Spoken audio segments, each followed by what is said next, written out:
Et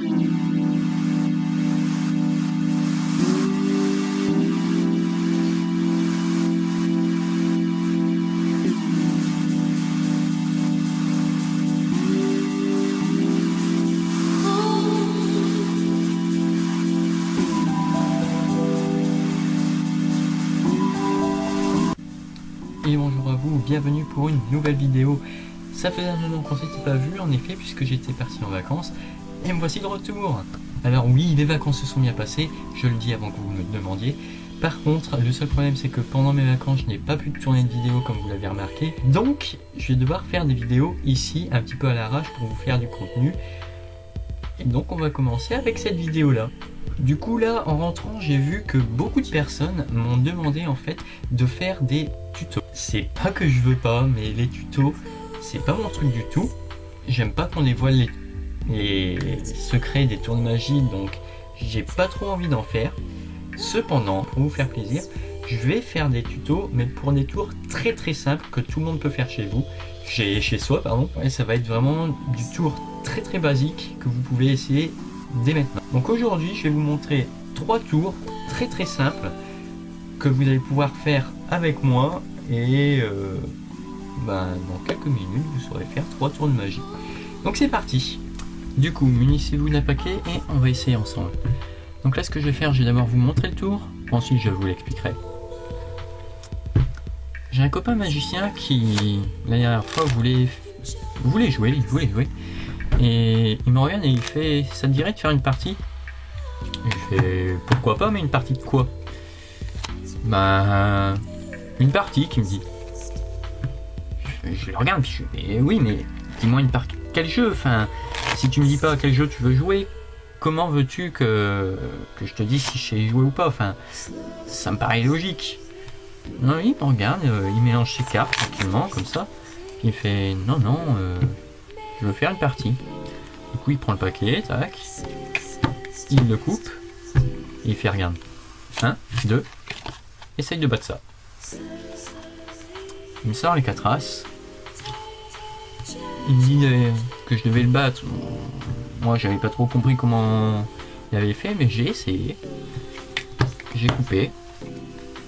Encore et encore. Et juste en un claquement de doigts, 1, 2, je lui sors les 4 as. Et là, il a été bouche bée. Alors, pour ce tour, ça va être très simple. Vous avez besoin donc de 2 quatuors de cartes. Donc là, j'ai la paire en noir, la paire en rouge pour les rois, la paire en rouge, la paire en noir pour les as. Vous pouvez prendre n'importe quelle carte, le temps qu'il y ait une carte plus forte qu'une autre. Ce qui va être logique, de toute façon on n'a que 4 cartes, donc vous n'allez pas pouvoir avoir 8 rois. À moins que vous preniez dans un autre paquet, mais là ce n'est pas le cas. Donc vous prenez vos 2 rois, vos 2 paires de rois, pardon, que vous allez venir mettre sur le côté. Vous prenez une paire d'as que vous mettez ensemble, les rouges. Vous en mettez une au-dessus. Là, vous mettez les noirs en dessous. Donc, vous avez 2 as ici, 2 as là. Donc, il est important de mettre la carte la plus forte en premier sur le paquet. Donc là, en l'occurrence, c'est les as qui battent les rois. Là, vous reprenez vos rois, vous remettez 2 rois au-dessus des 2 as, 2 rois en dessous des 2 as. Donc là, ça vous fait roi, roi, as, as, et au-dessus, roi, roi, as, as. Et à partir de maintenant, ce que vous allez faire, ça va être ce qu'on appelle une fausse coupe. Donc je vais vous apprendre la fausse coupe la plus simple et une un petit peu améliorée, comme ça vous pourrez un petit peu varier. Pour les magiciens, je sais que vous savez, mais là c'est pour les personnes qui veulent essayer chez elles. Donc là, vous prenez le paquet, vous allez venir préparer un deuxième paquet que vous allez passer dans cette masse. Ce paquet là, vous allez claquer contre l'autre paquet pour donner un petit effet. Vous lâchez le premier paquet, vous lâchez le deuxième.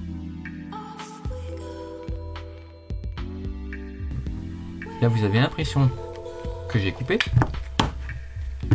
Et pourtant, roi, roi, as, as. Et là c'est pareil, roi, roi, as, as.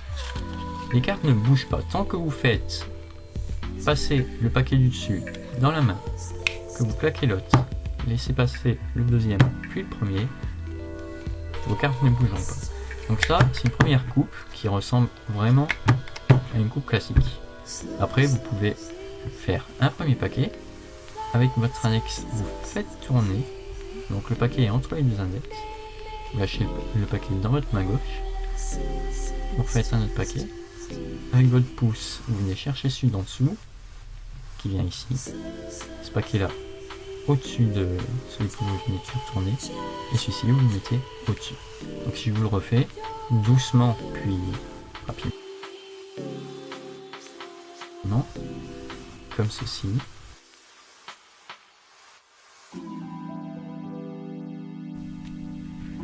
Comme cela.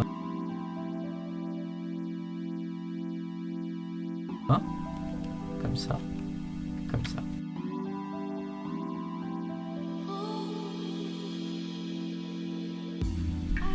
Donc là, ça vous donne tac, tac, tac, tac.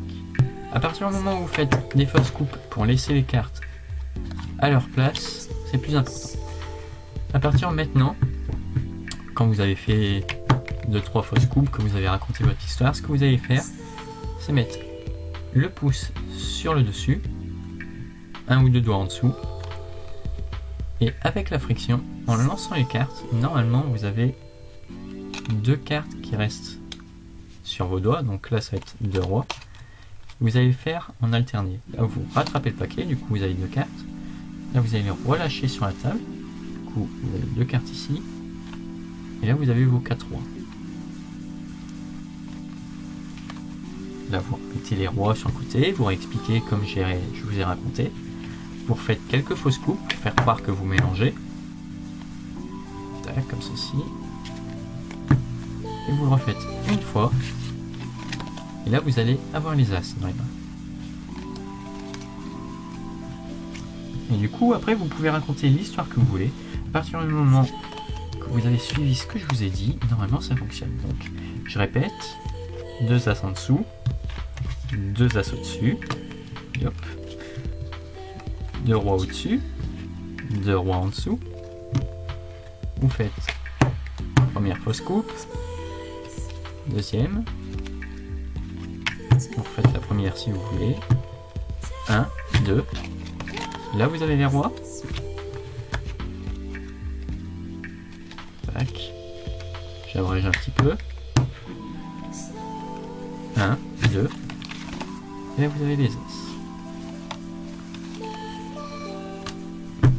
À vous d'essayer. Choisissez la carte que vous voulez. Celle-ci. Le 10 de trèfle.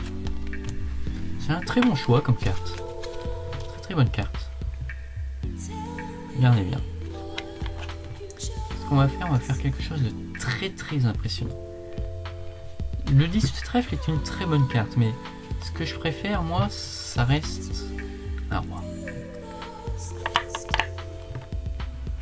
Et vous pouvez montrer le dos, il n'y a rien sur le dos. Après, bon, moi j'aime bien un roi, mais si vous préférez votre 10, on reprend le 10. Donc pour ce tour, c'est simple, vous prenez la carte du spectateur,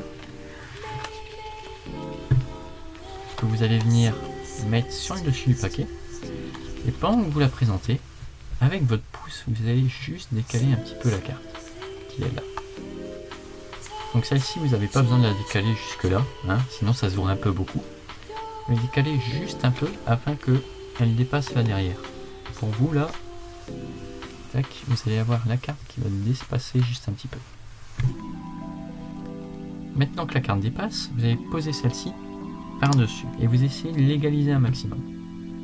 Alors vous avez une technique, soit vous laissez la carte comme elle est, soit vous avez donc la technique, vous mettez votre doigt ici, utile, vous le mettez ici, comme ça, tac, vous perdez ce qu'on appelle un break. Je vais bien le mettre, Voilà, là vous gardez un break, comme ça vous avez votre petit trou. Ce qui va faire que là vous avez votre carte, plus la carte qui est en dessous. Maintenant, regardez bien, vous mettez votre pouce là où il y a l'index de la carte, c'est-à-dire là où il y a le chiffre, votre majeur de l'autre côté, et avec votre index, pendant que vous secouez comme ceci, vous allez faire tourner la carte. Enfin, les deux cartes. Du coup, là, pendant que vous secouez, pouf, l'index va faire tourner les cartes. On a l'impression que la carte change d'elle-même. Du coup, là, vous avez l'impression que le 10 s'est transformé en un autre 10, en l'occurrence 10 de trèfle. Vous reposez les deux cartes ici, et vu que l'autre est retourné, on a l'impression qu'il n'y a rien, que la carte a vraiment été métamorphosée. On n'a pas l'impression qu'elle est sur le dessus du jeu. Et là, si vous voulez refaire la métamorphose, vous refaites la même étape, vous poussez la carte, vous reposez l'autre, vous reprenez les deux en même temps, vous secouez, vous tournez la carte. Tout simple. Ça demande un petit peu d'entraînement pour bien savoir faire tourner la carte, mais vous verrez que c'est un tour assez simple à faire. Essayez avec moi. Dernier tour encore très simple. Faites passer les cartes, vous dites stop quand vous voulez. Stop. Très bien. Donc pour ce tour, votre carte sera le 2 de carreau. Encore une belle carte. Et suivez-la bien des yeux. Comme ceci. Bien dans le milieu du jeu, hein, on est d'accord.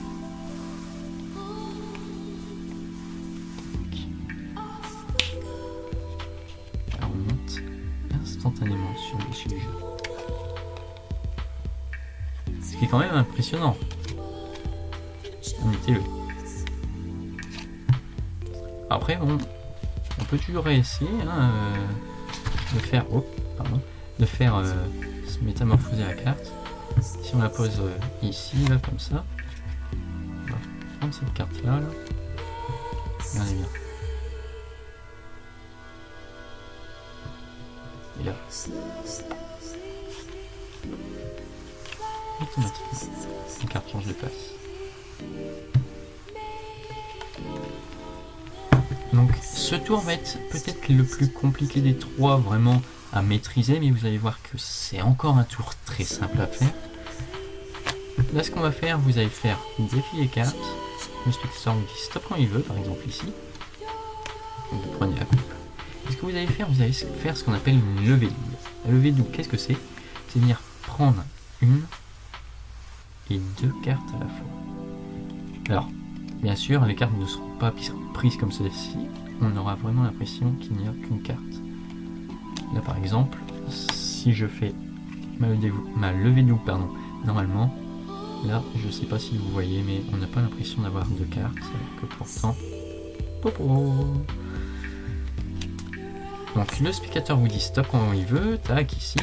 Donc pour faire votre levée double, vous allez venir avec votre pouce prendre la première carte sur la largeur du pouce et avec le reste du pouce prendre une deuxième carte que vous allez égaliser.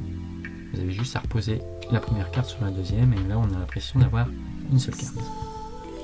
Là vous allez montrer la carte, enfin la deuxième carte, en retournant les deux cartes en même temps. Donc là, vous prenez vos cartes, vous les retournez, tac, vous montrez une 9 de pique. Ensuite, en retournant la carte, ici, ce n'est pas le 9 de pique puisqu'il y a la carte juste au-dessus. Le 9 de pique va rester ici. Sauf que le spectateur a vraiment l'impression d'avoir une 9 de pique ici.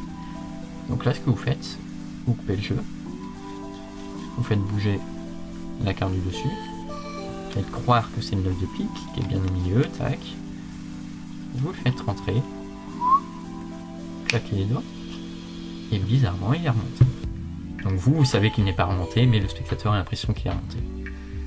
Si vous voulez continuer comme ceci, vous reprenez la carte, vous la mettez ici, vous la montrez en retournant la main, et là ce que vous allez faire, vous allez en même temps la pousser avec l'index, comme ceci, et vous allez venir derrière, sans que le spectateur ne le voit, prendre la carte qu'il y a là en dessous. comme ceci. Donc vous montrez 9 de pique. Tac. Vous reprenez la carte, comme si c'était le 9 de pique, vous faites naturellement. Vous posez. Vous allez couper les jeux en deux. Le 9 de pique est ici, hein, je vous le rappelle. Et vous allez, avec vos doigts, pousser la carte qui est là. Donc, le 9 de pique. Le spectateur ne sait pas que c'est le 9 de pique. Vous montrez les cartes. Vous faites semblant d'échanger les cartes, comme ceci. Le spectateur pense que le 9 de pique est ici, alors que maintenant, il y a un 2 de trèfle. Le 9 de pique est là. Un petit peu plus compliqué que les autres tours, certes. Et vous verrez, le résultat est bluffant. Du coup voilà, ce fut 3 petits tours assez simples. Je ne dis pas qu'ils sont totalement simples, mais assez simples, que vous pouvez faire chez vous. Là, si vous vous entraînez un minimum, normalement vous pouvez le faire dès ce soir. Donc entraînez-vous bien, prenez votre temps, ne vous énervez pas. J'espère que cette vidéo vous aura plu. Si elle vous a plu, laissez-moi un commentaire, laissez-moi un pouce bleu qui me fera super plaisir. Je saurai que je dois continuer, que vous en voulez plus. N'hésitez pas donc à me donner votre avis sur ça. Dites-moi si je le fais assez bien, s'il faut que je change quelque chose, si c'est pas assez dynamique ou quoi. Je suis là pour vous, je suis là pour vous faire plaisir. N'oubliez pas à vous abonner, à aimer ma chaîne YouTube comme celle de Facebook, comme Twitter, comme Snapchat ou quoi que ce soit. Enfin, cherchez-moi, tout simplement. Et sur ce, je vous dis à la prochaine vidéo. A plus.